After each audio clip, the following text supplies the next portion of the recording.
헌법재판소는 지난 월요일 탄핵 심판 접수 통지와 출석 요구서 등을 우편으로 보냈습니다. 용산 대통령실은 수취인 부재를 이유로 받지 않았습니다. 한남동 관저로 보낸 건 대통령 경호처가 수취를 거부했습니다. 헌재는 그제와 어제 다시 우편을 보냈지만 윤 대통령은 모두 받지 않고 있습니다.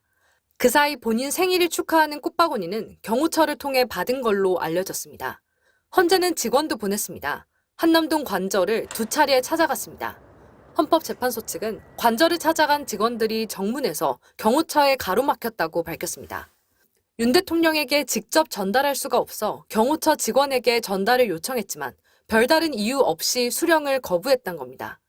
대통령 경호처가 사실상 윤 대통령의 시간 끌기 전략을 도와주고 있다는 비판이 나옵니다.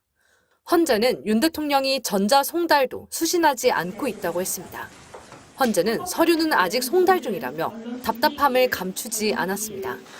탄핵 심판 사건 접수 후 전체 재판관들이 모이는 평의가 어제 처음 열렸습니다. 이 자리에서 윤 대통령의 수령 거부를 어떻게 할지 논의한 걸로 알려졌습니다. 헌재는 평의 결과를 토대로 다음 주 월요일 최종 입장을 밝힌다는 방침입니다. 서류 송달이 완료된 걸로 간주하고 후속 절차를 진행시킬 가능성이 큽니다.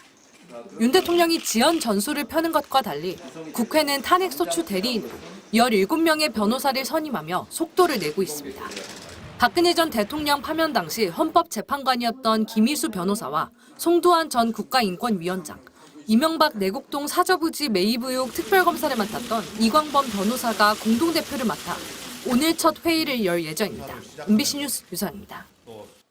헌법재판소가 구인 체제를 갖추어 윤석열 대통령 탄핵 심판을 심리할 수 있도록 국회가 공석 3명의 임명 절차에 나선 가운데 국민의힘 권성동 대표 권한대행이 돌연 절차에 제동을 걸고 나섰습니다.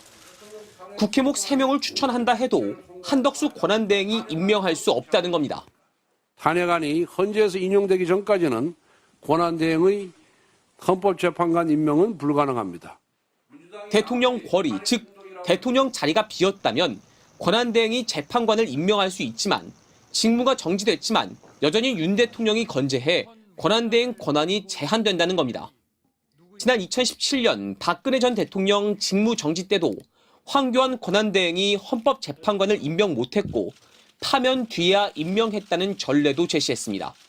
권한대행은 탄핵 판결이 종결되고 나서 그 이후에 이선의 헌법재판관을 임명을 했습니다. 공직자 탄핵은 헌법재판관 9명 중 6명의 동의가 필요한데 6명 체제로는 몇 명의 동의가 필요한지 헌법 해석을 두고 논란이 생길 수 있습니다. 하지만 헌법재판소는 국민의힘 주장을 정면으로 반박했습니다. 대통령 권한대행이 그 재판관에 대한 임명권은 행사할 수 있다고 저희들은 생각하고 있습니다. 국회 입법조사처 역시 국회목 또는 대법원목 헌법재판관의 경우 대통령의 임명은 형식적인 권한에 불과하다며 권한대행이 임명할 수 있고 학계에서도 이견을 찾지 못했다고 못 박았습니다.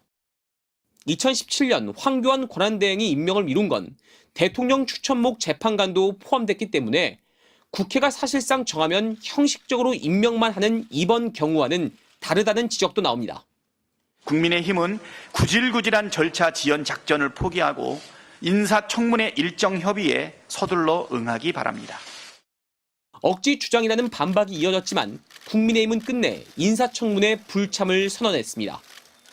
더불어민주당은 국민의힘 없이 야당목 후보자 2명이라도 인사청문회와 임명 절차를 강행할 계획입니다.